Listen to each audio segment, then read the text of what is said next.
right, we are recording. Welcome out to GoBlackKnights.com and our countdown to the 2021 Army-Navy game. We are super excited to have three former Army football players and West Point grads, Cole Christiansen, Darnell Woolfolk, and Terry Baggett. I am Joe Iacono, your GBK writer and analyst. Welcome out to the show tonight, guys. Thanks for coming out. Really appreciate it. And let's kick off with if you guys could kind of tell everyone what you've been doing since you graduated from West Point. We'll start with, you guys don't have the same look on your screen that I do, but I'll kind of go in clockwise motion, or we'll go oldest to youngest, age before beauty. We'll start with Terry, then go to Darnell, then Cole. Yeah, I was the elder statesman on this call, even though I'm still pretty young.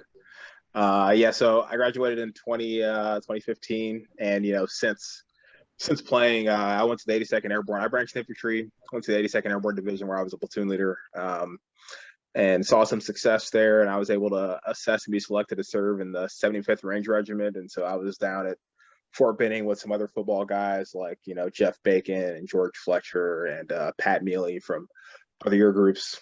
After that, I went out to the Captain's Career Course and then moved out to join Base Lewis McChord in Tacoma, Washington, where I commanded a company, and now I'm with some success there. I now serve as the aide-de-camp to the commanding general of 7th ID, which is out at Joint Base Lewis McChord. So that's what I'm currently doing.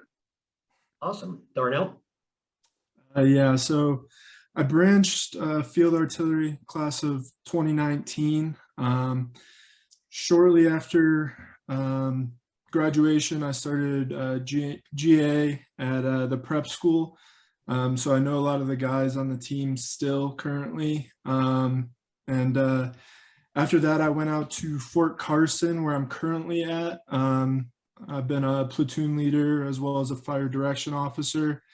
And now actually I'm about to PCS back to SIL to do XO job, because XO is an MTOD for field artillery. So I get the lucky draw to go back to Fort Sill. But it's going to be cool. Going to the same battalion where Larry Dixon, AJ Scher, Jordan Smith are all battery commanders. So it'll be cool to be back with those guys. But yeah, that's what I've been up to. Good stuff. Cole?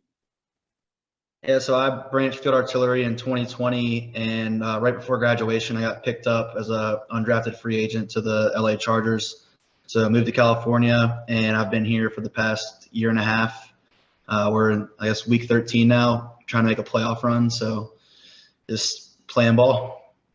Good stuff. And Cole, have you gotten any playing time this year? 2 games so far. I played against Baltimore and against the Vikings. And it's week to week, like you prepare every week like you're playing. And then if a guy goes down or gets COVID, really is the biggest one this year and last year. Mm-hmm. It happens pretty frequently. So if someone gets it or is close contact, they bring the next guy up. So hopefully I can put together a couple more games for the season's over. Awesome. Good stuff. Good stuff.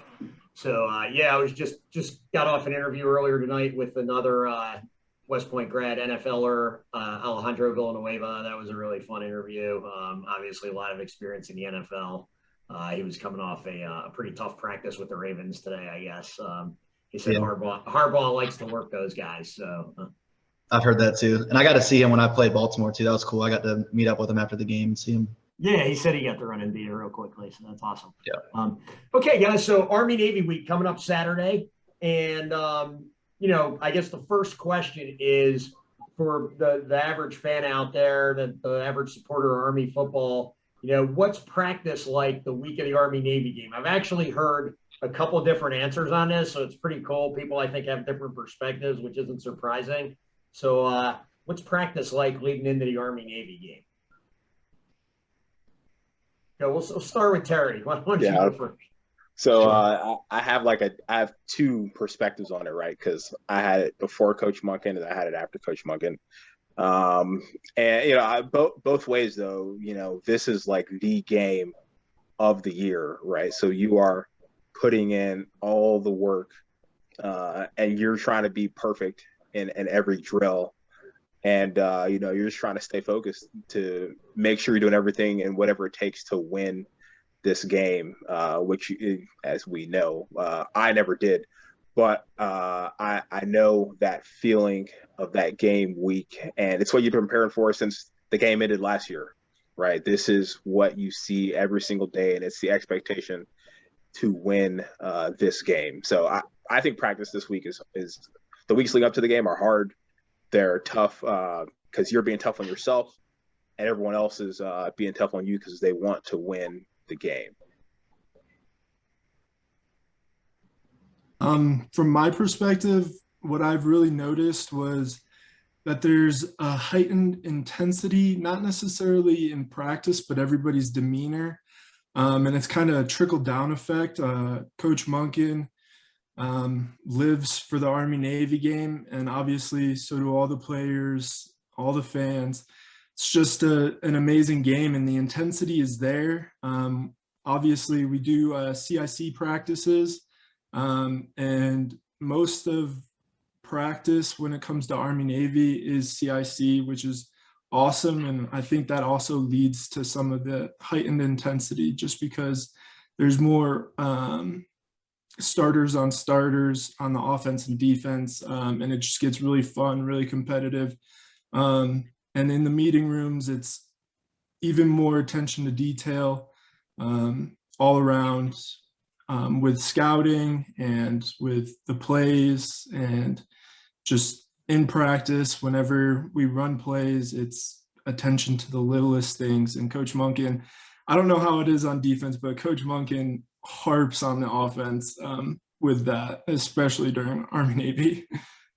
Yeah, I'm excited to have Cole on the call because he's the first defensive guy I've interviewed all week. So I'm looking for a little here. Yeah. No, it's definitely the most intense week of the year, but I think it requires the least amount of external motivation. Like the coaches every other week of the year kind of have a cattle prod to you, like, come on, we got to win this game. Like, this is a big game too.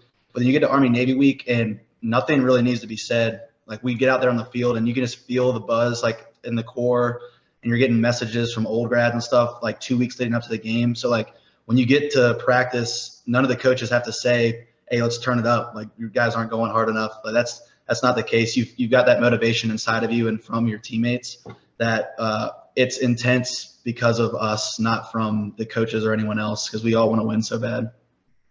Darnell, going back to something you said CIC period, starters on starters. Is it full contact except for the quarterbacks, or are you guys like thud, or what's that like? Yeah, it's more thud. Okay. Yeah. Okay, I figured. I was like, when that started, it was full contact though.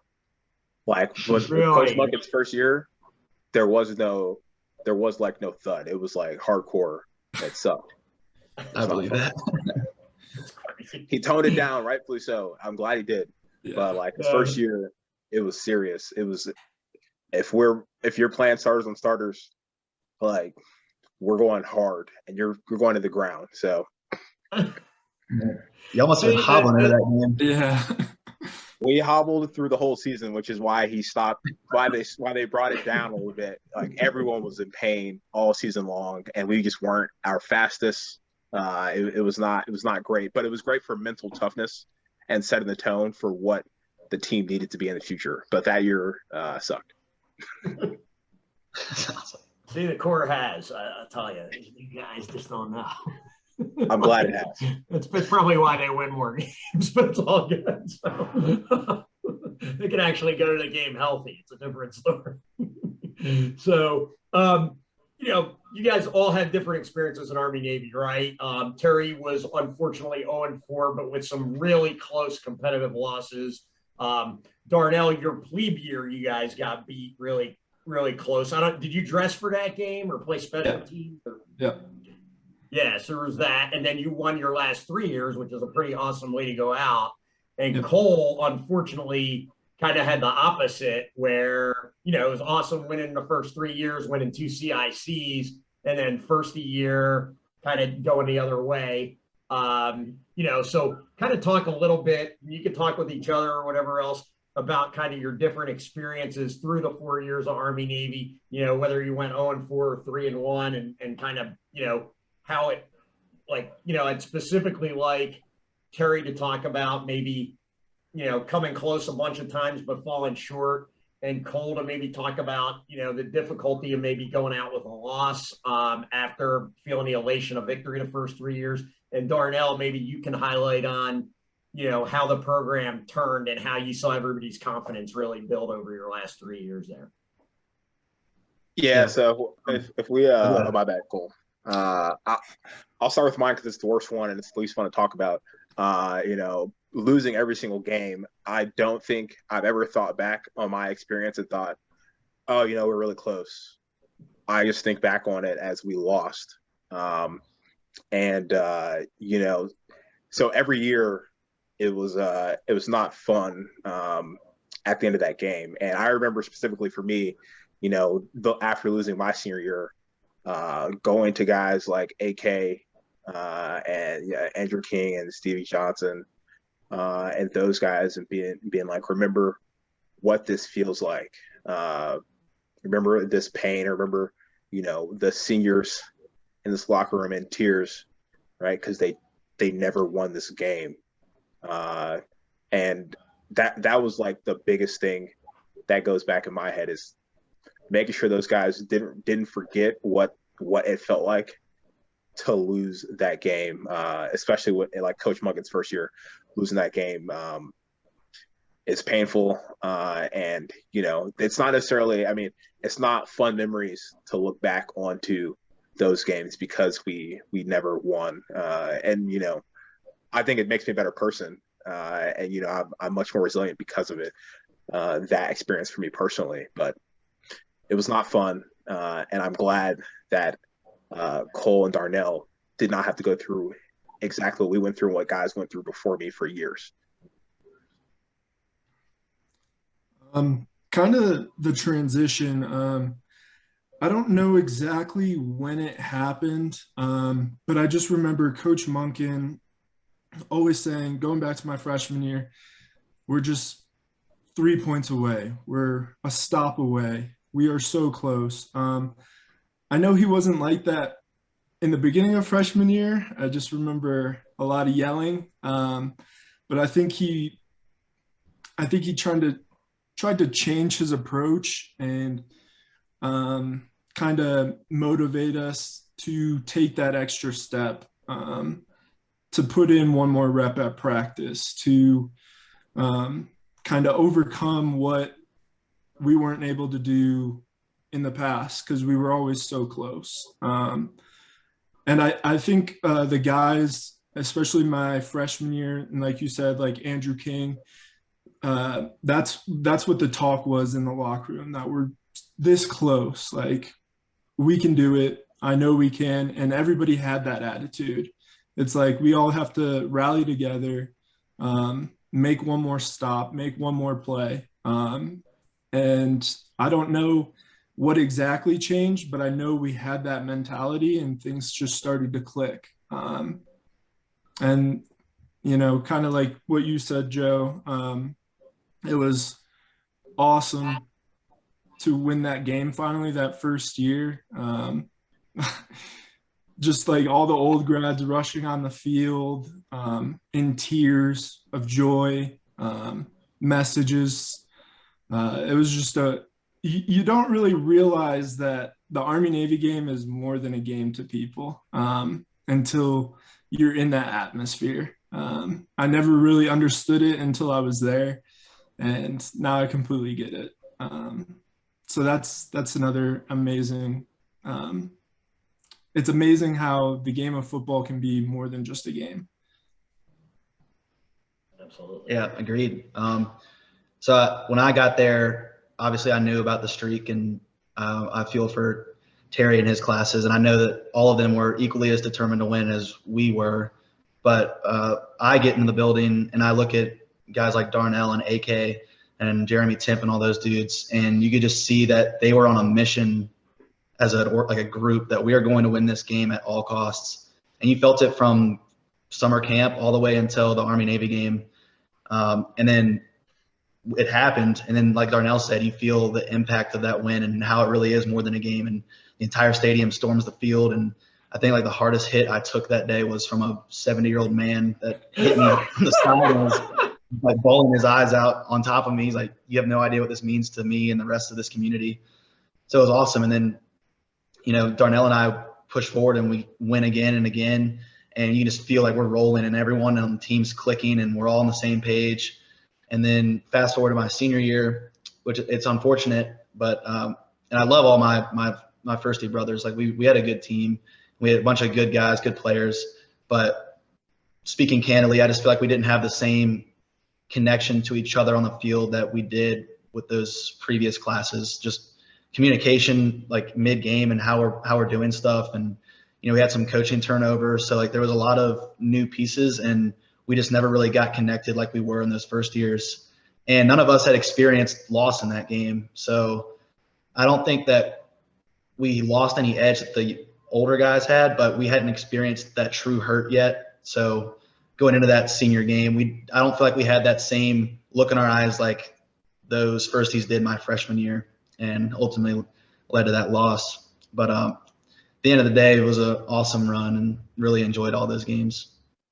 Yeah. So Cole, let me kind of follow up on that. I know you're a West Point grad, so you're not going to make any excuses for 2019. But I'll make one for you. So you guys, I think one of the challenges with the 2019 team was you guys did have a lot of key injuries, especially at the quarterback position. So there's that. But then, as you were talking about, you guys felt like there was something maybe not quite right in terms of communication or whatever. One of the things I've heard from, Coach Monk in some of the press conferences that I've interviewed him in and everything is how that really motivated the 2020 and 21 teams to kind of make sure that they were really crossing their T's and dotting their I's in all those areas to try and make sure that, that didn't happen again. So did you guys had a great firstie class, you and Elijah and Kelvin and, a bunch of the other firsties. When you were on your way out, did you kind of, mentor those guys that way and kind of, say, hey, just, here's some things maybe we did that you guys can learn from or whatever? Absolutely. And I had the same conversation Terry had with AK and those guys. I said, you don't want to feel this, like, don't let this happen again. And I know they took it in stride. And I would hear, like several weeks after we had basically left the stadium for our last time, the way that those guys were talking and how connected they were getting already before the season even started. They're like, look, we are on this mission again, and it's going to happen. So it was cool to see that senior class after us really grab the rest of the team and push forward. And, I put it on myself as a captain, like, I didn't lead the way I should have. Like I would put the blame on myself, and there's a lot of things that we could have done better, but I am really proud of the guys below us seeing our pitfalls, saying, you know what, let's do this differently, and then moving forward and winning. Awesome. So, because you all kind of had different experiences and everything, let's talk a little bit about, the 2017 game, really. I could talk about the 2016 game. Like I said, I went into a lot of detail with that with Ahmad. But Cole and Darnell, you guys both played a big part in the 2017 game. You were both starters at the time. Cole, I guess you were a yearling and you were starting at linebacker. You had replaced, I guess, Andrew or Jeremy, one of them. Can't remember who. And you were starting with Nautigal, I guess, at the other linebacker spot. And Darnell, you had the first touchdown in that game and had some key contributions at the fullback position. So, Terry and I were getting a good laugh the other night talking to Bryce Holland a little bit about that game. He said he thinks his hand is still frostbitten from having to pick up the ball in the snow every play. So what was that like? Had you guys ever been in a game like that weather-wise where the snow is just coming down like crazy and it was all over the place? I have. Upstate New York guy, right? Yeah. Being in New York, I played almost all of state playoffs in the snow. So you looked like a natural out there. You looked like it wasn't impacting you at all. You were just running through guys. And the only thing that was tough was the footing. Like my feet weren't cold, my hands weren't cold. It was just the footing was tough, to be honest. Slippery. Yeah. It was super slick, but it was advantageous for the defense, I think, because we knew the running backs and quarterback couldn't cut really. So, like, you take a good angle to start with, you're going to make the play because he couldn't really change direction. But I was cold. I'll be honest. I was pretty cold. Once I got wet, I got pretty cold at the end. So what, Cole, from your perspective coming into that game, all season long, Navy's running their traditional triple option, doing their thing. And they come out, they put Malcolm Perry in gun. And it's basically the game plan is basically snap the ball to Malcolm Perry and let him act like he's on the playground and run all over the field. What's Coach Bateman talking to you guys about? Is it pretty much just like tackle Perry and don't worry about anybody else, or what's going on at that point? I mean, ultimately, like by the end of the game, it was that. I think like we had a good game plan going into it, and then it completely changed once we figured out what they were doing, and then we realized Malcolm is the show, so we have to stop Malcolm. So you try to commit guys to your normal assignments, but at the end of the day, we ended up just swarming to Malcolm and doing the best we could to get him on the ground. But yeah, it was pretty wild that they did that. And I remember as a sophomore linebacker, like my eyes still weren't great. Like I'm still adjusting to picking up everything in the backfield. And when they got in that like quadruple diamond look, I mean, I was cross-eyed for like the whole second half of the game trying to figure out where they were going.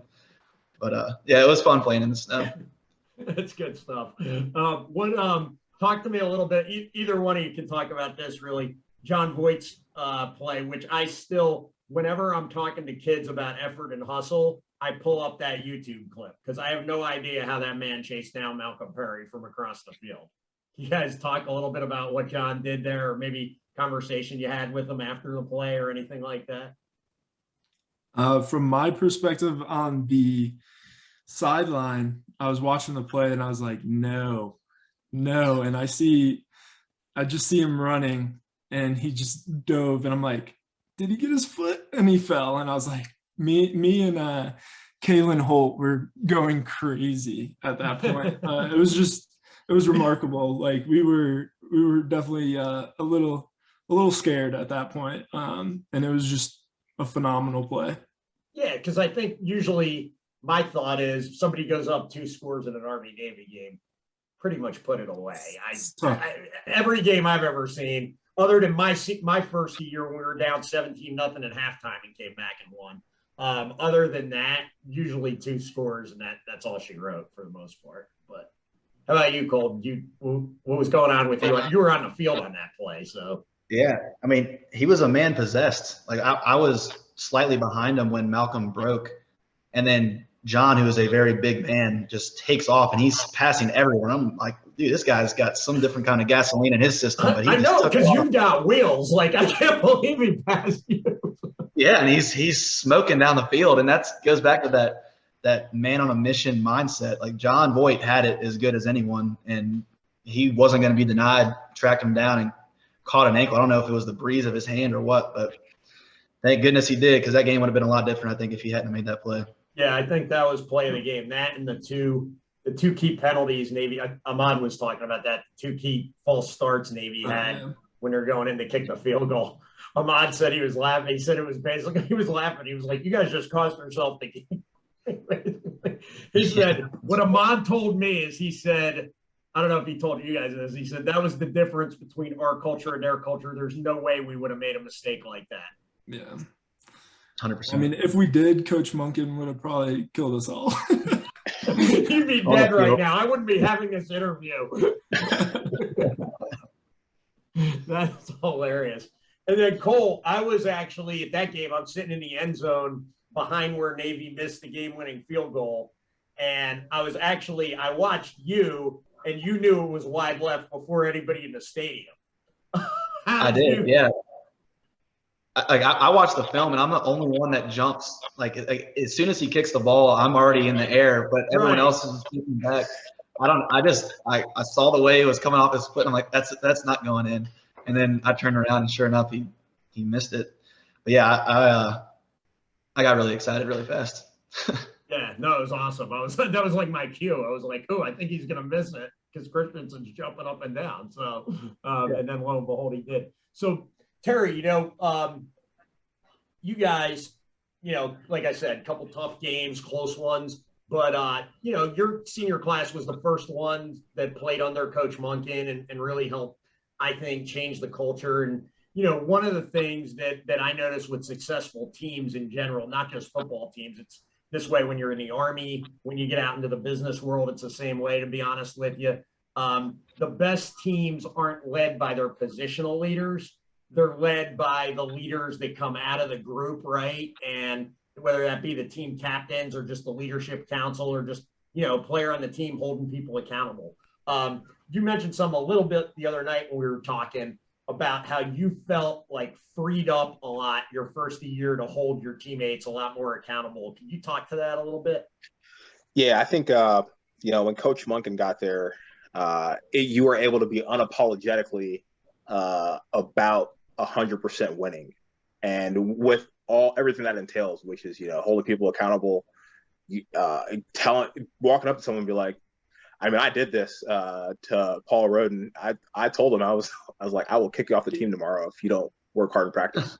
I told him that. But you were free to do things like that because Coach Monken brought that type of intensity.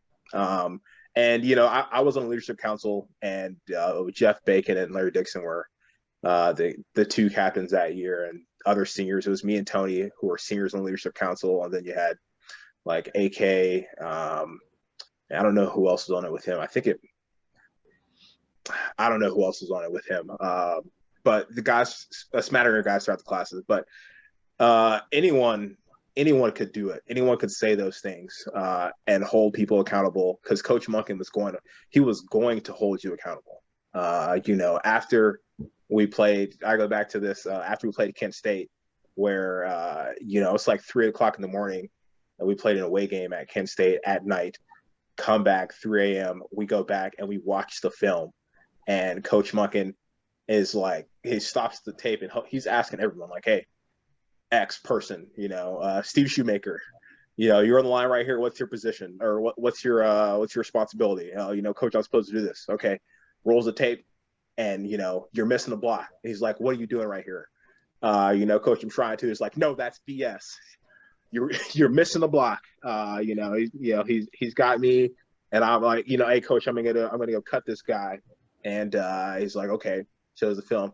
You're just swinging at the air, and obviously his voice and his words are more colorful, but he is going to hold you accountable, whether it's at 3 a.m. after you just lost the game you should have won, or if it's on the field, and so you were free to do that.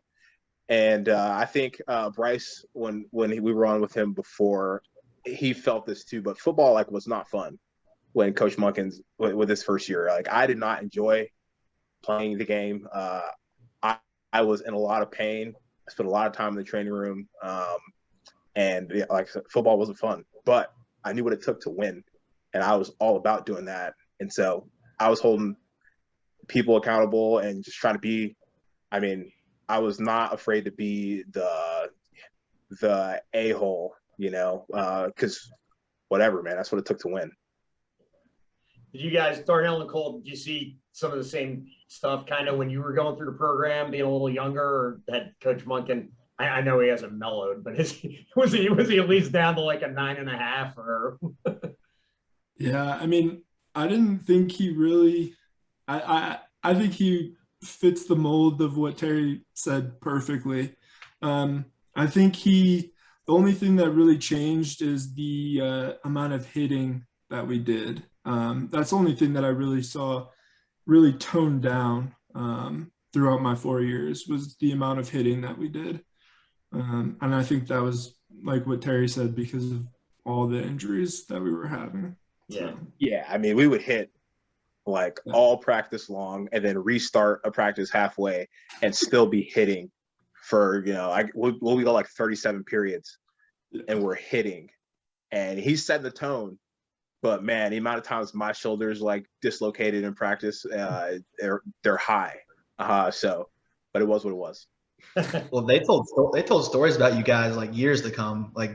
It was legendary, the stuff that happened to you all. I don't know who it was that lost half his finger from frostbite at a fourth quarter Warrior workout. And it was Roden, J-Rod. J-Rod? We were out doing the 2-a-days in spring, outside. After that, we couldn't even go outside anymore. They were like, "Coach, you can't do this. You got to go inside during when it's cold." He's like, "You're trying to make us soft. We won't have it." But yeah, man, it was serious. Guys are like, you got to write a book on that, Terry. You or Larry or somebody like the.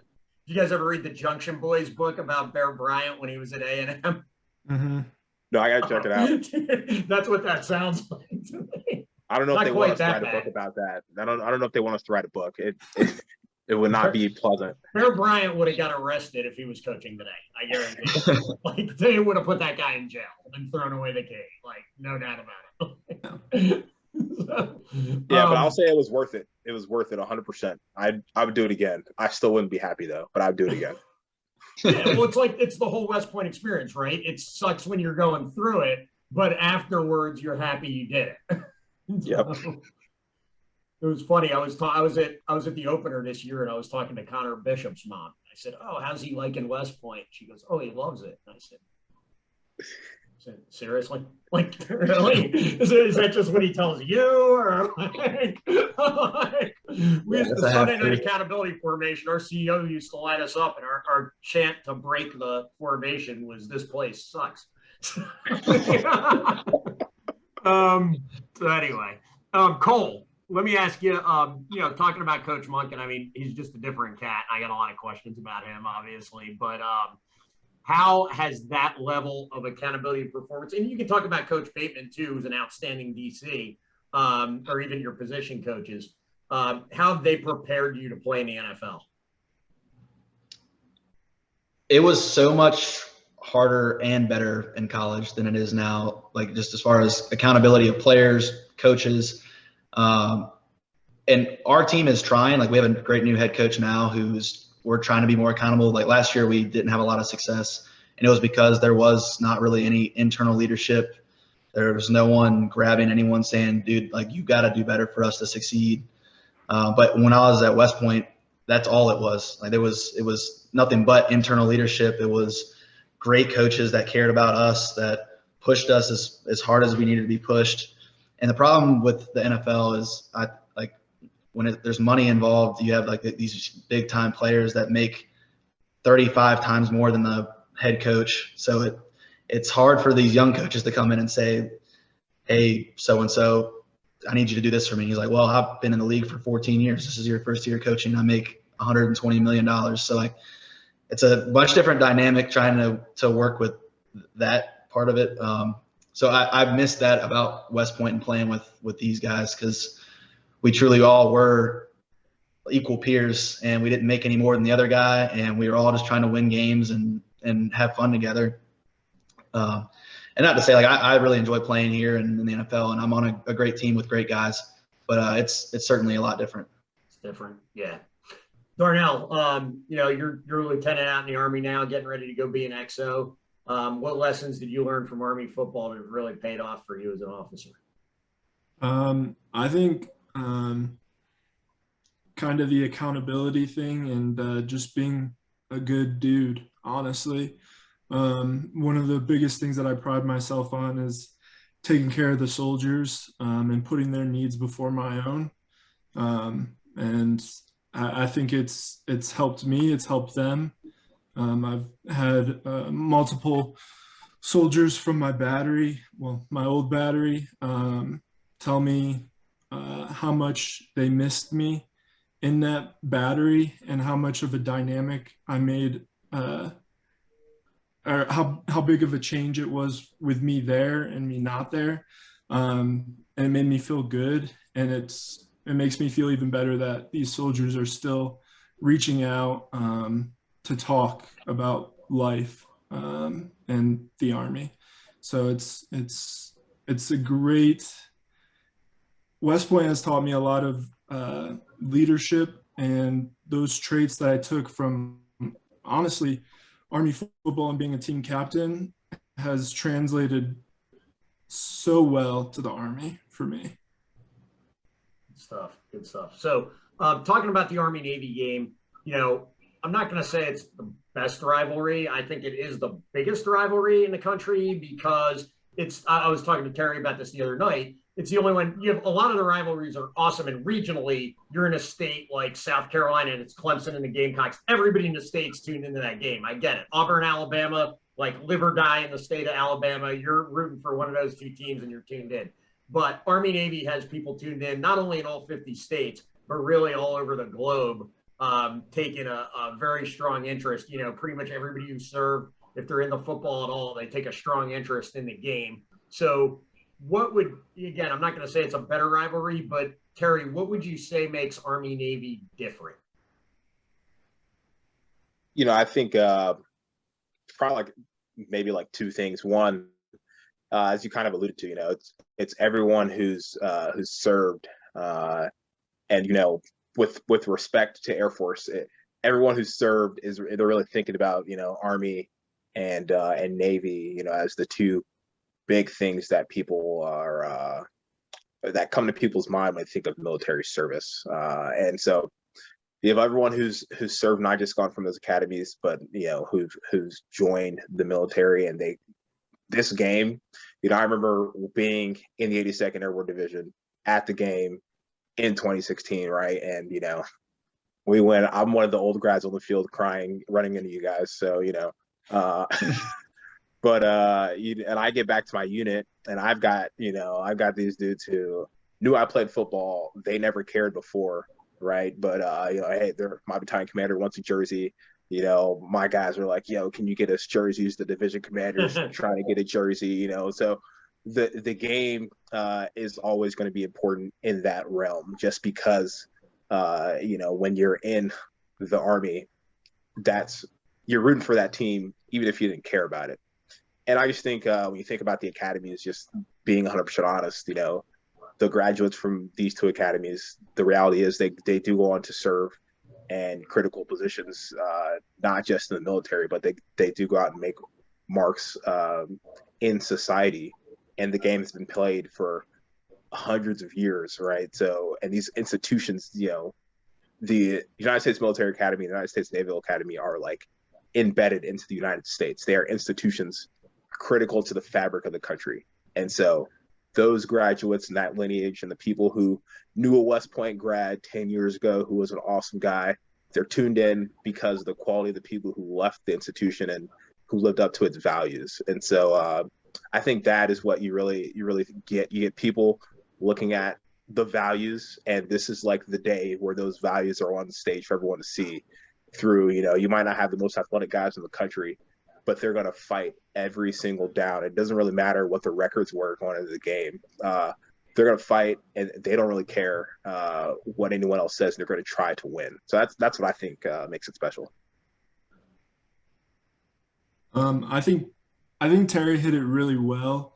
And I want to emphasize that last part. I think the Army-Navy game kind of, it does represent the military. You see how hard and how willing both sides are going into battle and giving it their all every single play, every single moment. And that shows. And then also for a long while, I think last year wasn't the case, but Army-Navy is the only game on TV, college football game on TV too. And people love their college football. So I think that plays a huge role in it too. Yep, Absolutely. Yeah, that's pretty comprehensive. I really just think, you know, when you look at all the rivalries around the country, this is the only one where the opponents are actually going to serve and do something together afterwards. Like Clemson and South Carolina players have nothing in common other than the fact that they play the same sport and they're in the same state and they go butt heads once a year and that's it. But I think Americans and anyone else who's interested in football really gravitates to our game because yes, we're opponents. Yes, we come from different backgrounds, but we're about to go be on the same team after we play this game and go fight the same fight. I think people, especially Americans, are really, really attracted to that. And it's what I was attracted to when I first said I was going to come to West Point. So I think that's what makes it more special than any other game. Good stuff. And so kind of one of the last questions I want to hit on before we just do some rapid fire and get you guys out of here. Cole would probably got you past your NFL curfew. You're going to get mad at me. So LA will write me a letter. I always want to call them the San Diego Chargers. I'm sorry. I know everyone does. It's okay. So, when you look at, and you guys have talked a lot about this, the culture of Army football, specifically under Jeff Monken, and these are things, if we were, Coach Monken even heard us talking about this, he'd probably want to yell at all of us, but none of you guys play for him anymore. And I'm a media guy, so it doesn't matter. I wouldn't talk like this if I were a coach or a player. And trust me, I understand in the Army-Navy game, anything can happen. Absolutely. One of my years there, we lost to an 0-10 Navy team, so that was no fun. But realistically speaking, it's gone from the point when Terry was there where a lot of West Point grads and Army fans and cadets were just hopeful Army could win the game. And now, really, if we're being honest and you really have followed the two teams, barring turnovers or just some really poor play, I absolutely expect Army to go out and win on Saturday, which is amazing to me when you look at the culture and the way it was, like when I talked to Ali Villanueva earlier, and like when Paul Johnson was the coach at Navy, it was like, right, Coach Monken's mentor. It was like, and even Kenny's first 7 or 8 years, how they had this culture, and it's just completely flipped. I mean, other than the obvious of Coach Monken, what do you guys attribute that to? I mean, I'm gonna just say I don't know what else would be besides Coach Monken. Like, I don't know. I guess if you had Coach Monken, you didn't have buy-in, that would be an issue. But when Coach Monken came, we bought in. The guys who didn't left, and it was what it was. But I think buying in is probably the number one thing besides Coach Monken. In my experience, by playing that last year, that was like the only difference. Coach Monken's there, and then dudes are willing to do the work because they want to win. Yeah, I think one of the biggest things, I don't know if this is true. I mean, actually, I heard it from people that were on the team, but like during practice before Coach Monken, there was times where the fullbacks would just disappear for periods, just because they weren't doing anything. And that was mind-blowing to me, just because you're there to win. I feel like anybody who plays any sport wants to win. And it goes into what Terry said, there's that buy-in. And Coach Monken brought over his beliefs and his leadership style and what he expects, and lays out those expectations exactly how he wants them. And it's like Terry said, you're either with it or you're gone. And I really do believe that, we all just wanted to win, but not only win, but perform to the best of our ability, day in, day out. I just know, even my freshman year wasn't bad, but every year after that, practice was intense. Everybody was working on their crafts in one way or another. So there was definitely that buy-in, that willingness to get better every day. And I feel like Coach Monken does have a big part in that. I think aside from all that, and this is more from like a strategic viewpoint from the coaching staffs, and I don't know if Darnell, you had a similar recruiting story or not, but like I feel like Navy got a little cocky with how like the type of guys they were bringing in, and they were overlooking some of those rugged, tough fighters that really is what fuels the type of offenses and defenses we run and the type of academies we go to. And I think they really started going for, let me get these 5-star, 4-star recruits if they can get them, and overlooking the guy that's going to go break his back to win the game for you. And I noticed that, and it's part of the reason why I went to West Point over Navy, because I could feel that just in that recruiting experience. And I have a ton of respect for the coaches at Navy and a lot of the guys that I played against. Like some of them are equally as hardworking and want to win like we do. But in general, I got that feel from the current or more current Navy teams than the ones from the past. Yeah, it kind of brings up the point, right? I mean, the last 4 or 5 years you've watched Navy, and they've kind of gone back to it a little more this year since they changed offenses a little bit. Not that they changed their entire offense, but they changed the emphasis a little bit as the year went on. The last 4 or 5, I'm going, where are the B-backs?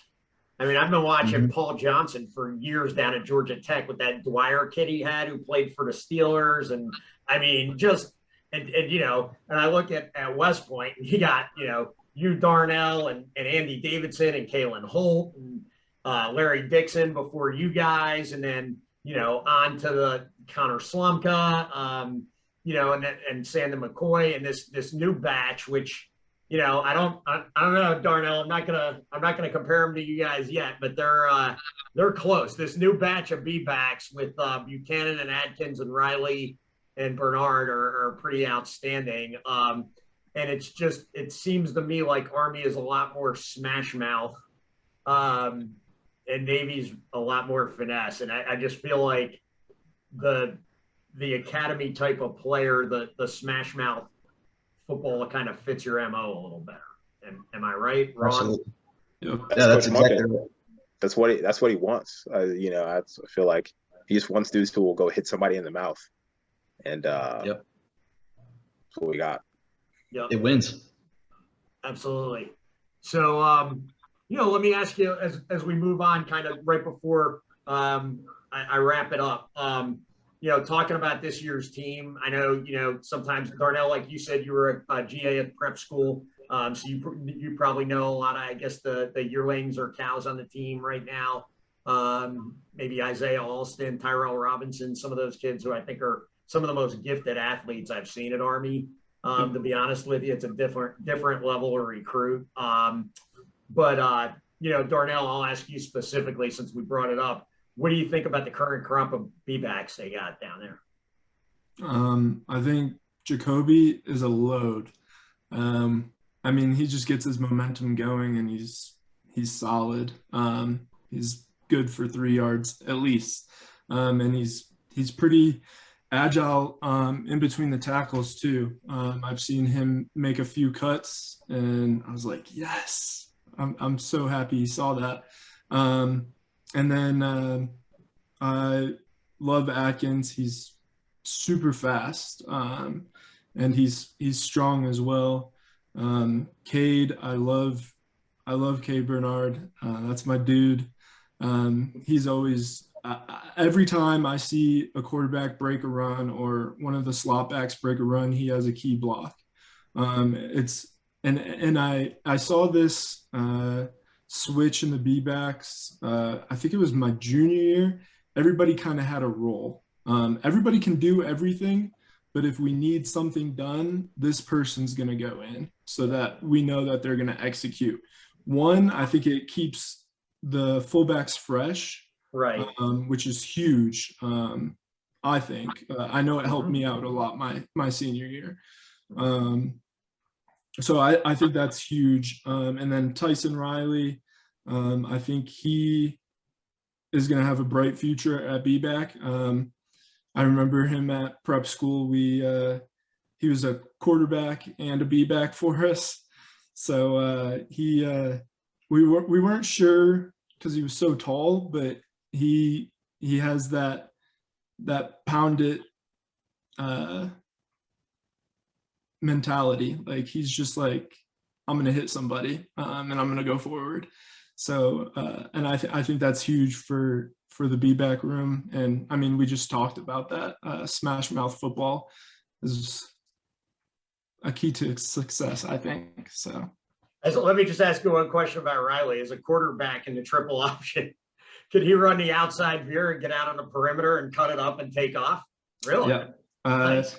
He was really good at getting upfield. So once he hit the corner, north and south, he was pretty good. That's awesome. And Cole, just you had the opportunity to play with Eric Smith before you graduated your last year.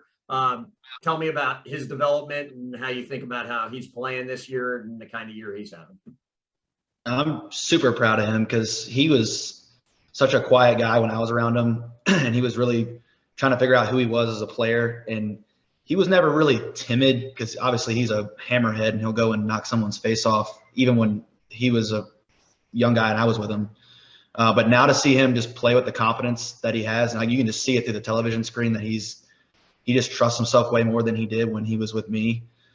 Just really proud of him, and he's getting all the accolades that he deserves. And I'm really proud of the defensive backs because I remember like my senior year with like Bari and like Marquell, who was really young at the time, Cedric Cunningham. Like I would turn around, and as any young player will do, like you can just tell that they're nervous on the field. Like they know what they're supposed to do, but they're looking at me like, hey man, like you say it, like you could tell that they were just a little bit nervous. But now on the field, I can see them just barking out calls, talking to each other, just exuding confidence. So it makes me really proud that those guys have grown up so much.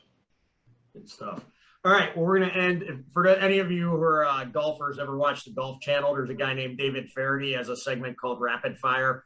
This isn't going to be as fun or as funny, but I'll still go through it. So real quick, just need some real quick answers to these questions. So first of all, we'll go to Terry, Darnell, Cole. Terry, in 30 seconds or less, favorite memory from an Army-Navy game? 2016 when I was on the field when they won. It wasn't mine, but it was a game. Hey, I'm with you. Same deal. Darnell. Same game, just being in the tunnel right before the game. Everybody singing one of B-Jack's favorite songs before we stepped out. It was very emotional, and I think everybody was ready to play for him. That's awesome. Cole? Scare money don't make no money. That might be my favorite memory too, but if it's not that, it's just doing snow angels on the field after we won the next week. With the soup. All right. Favorite Army-Navy uniform. We'll start with Cole this time. In the snow, the white. The white. Darnell? Same.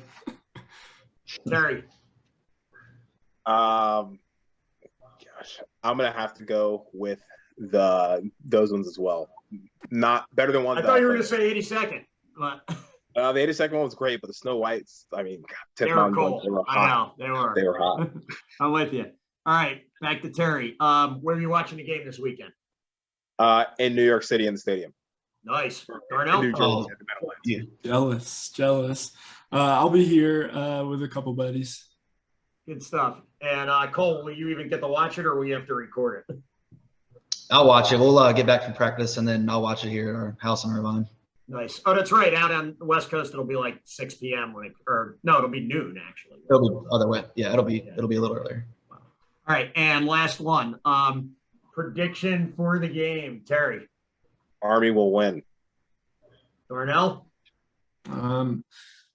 Obviously, Army will win, and I actually think we'll win by at least 2 scores. Yeah, Cole? I'm thinking 24-7. Us, good guys. Ooh, that's a good. I like that one. All right, hey guys, thanks a ton. This was a blast. Appreciate it. Thanks for staying up late with me. Cole, go eat dinner or whatever you're gonna do out there on the West Coast, and enjoy it and beat Navy. Beat 'em.